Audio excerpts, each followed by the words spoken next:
Well, happy Thursday, folks. Friday is so close. It's almost here. Thanks for joining us here, as always, on 13 News Now. Plus, for Hurricane Hub Live, we're right here every weekday at 8 p.m. talking about the latest tropical headlines. And tonight we're talking about tropical downpours that are leading to some flooding concerns in southern Louisiana.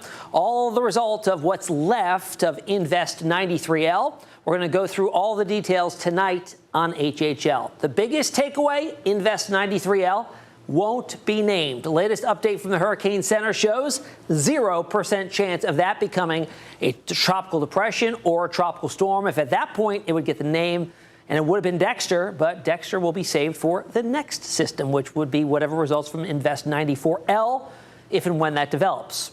So tropical squalls are impacting southern Louisiana. So even though the system won't get a name, it is still impactful, okay? Bringing some heavy downpours, leading to some flooding conditions in southern Louisiana. And that'll be the case for the next 24 hours or so before it starts to slowly lift north and farther inland. Now, as I mentioned, development odds are nearly zero. In fact, they are zero now with the latest update that came down from the National Hurricane Center just about 15 minutes ago.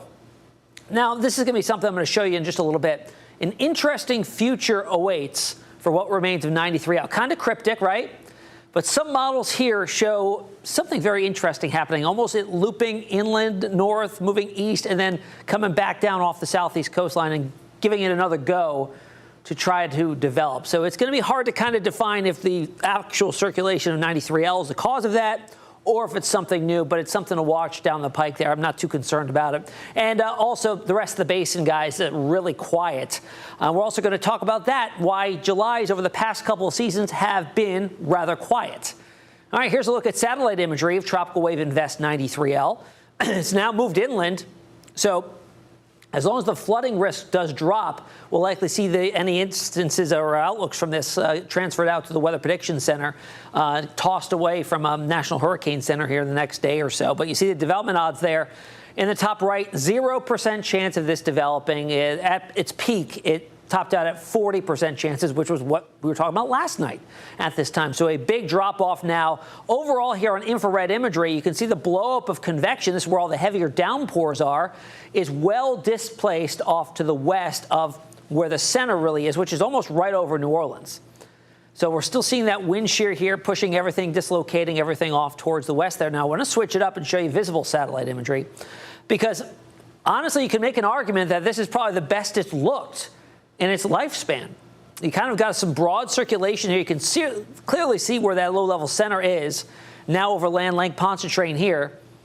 And we've got some storms lifting off to the north, but really the brunt of the heaviest rainfall, or the strongest of the storm, is well to the west here, moving into portions of southern Louisiana, even pushing out towards the Houston-Galveston area. We'll probably get a little bit of shower activity, but most of this will be building off to the north. It is still on a westward track right now at 9 miles per hour, and you could see all of this rain here as we switch up radar sites out of Hammond and Mobile, Alabama. Hammond, Louisiana, by the way. And you can see the 2-hour loop here showing a large area, very heavy rainfall, probably 1 to 2 inch an hour rainfall rates here, leading to an ongoing, flood watch for most of this area right on through tonight and into tomorrow before this will slowly weaken and the whole system will start to move on a northerly trajectory. All right, here's what I'm talking about with a unique track or a unique future to where Invest 93L may track. Most of our spaghetti plots here are clustered. You see it drifting off to the north, and then they end, showing that whatever circulation is left from this will dissipate and just be absorbed by another system to the north here. However, there are a few, there's actually only one here that kind of simulates what I was talking about, is that it kind of loops it north, takes it east, heading towards northern Mississippi, Alabama, and Georgia, then dropping southeast, hitting the southeast coast potentially, moving back over Florida and reemerging out over the Gulf. Could it happen? Sure. It wouldn't be the weirdest thing I've ever seen happen in the tropics, but the consensus here is for it to dissipate and lift to the north. But it may be something interesting to watch here over the next 7 days or so. So now we are smack dab in the middle of July, right? We're still way off. We're about 2 months out from the peak of the season, right around September the 10th, a little less than 2 months. So typically in July, it's not an active month overall. I think it's like 5 or 6% of all named storms happen in the month of July. And you can see here climatology here, 100 years worth of activity. It says there, but it goes from 1944 to 1920. So it's 75 years almost. shows that there is a little bit of an increase in activity mid-month. But I want to show you this here because I went back and compiled the last 5 seasons, not including this season, and how things looked as we were in July, how many storms we got out. Last year, we had 2 named storms, 23-1, 22-2, 21-1, and then the anomalous season, the most active season on record, we had 6, okay? But I just want to show you here, these last 4, we had 1 or 2. Now, we've had 1 storm, named storm, so far this July, and that was Chantal. Now, relatively quiet Julys don't usually mean it's going to be a quiet season. Last several seasons in a row, we get into July, the end of July, there's hardly anything going on, and everybody wants to throw in the towel saying the season's going to be a bust and everything's going to be much quieter, and then we hit August and September and everything blows up. Okay? So just look at the last 4 seasons, 1 or 2, which is where we are this season, and look at the season total. And all 4 ended up being an above, with the exception of 22 with 14 named storms, all of which were above normal seasons. And that's being what's forecast for this season as well. So we really have to watch things as we get on into August and September.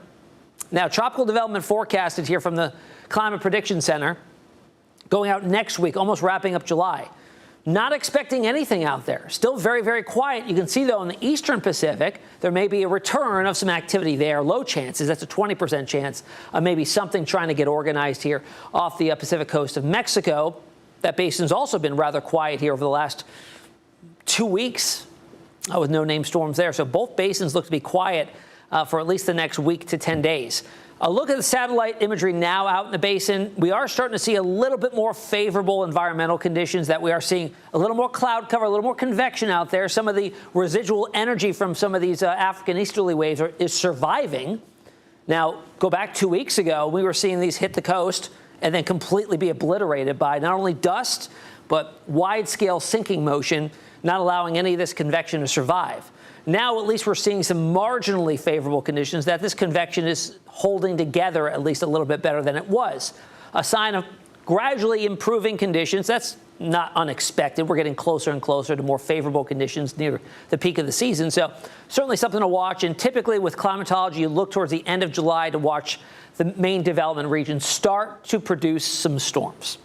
It's really August and September that we really see it kind of come to life. But late July is a possibility we see that opening on up. All right, out in the eastern Pacific, you saw that thing for next week into the end of July that shows possibility of something developing here.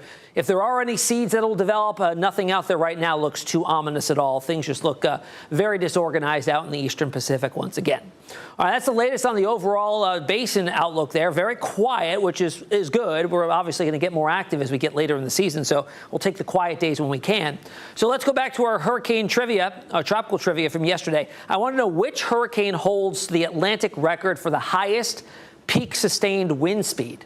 Okay? Was it Hurricane Gilbert, Allen, Irma, or Dorian?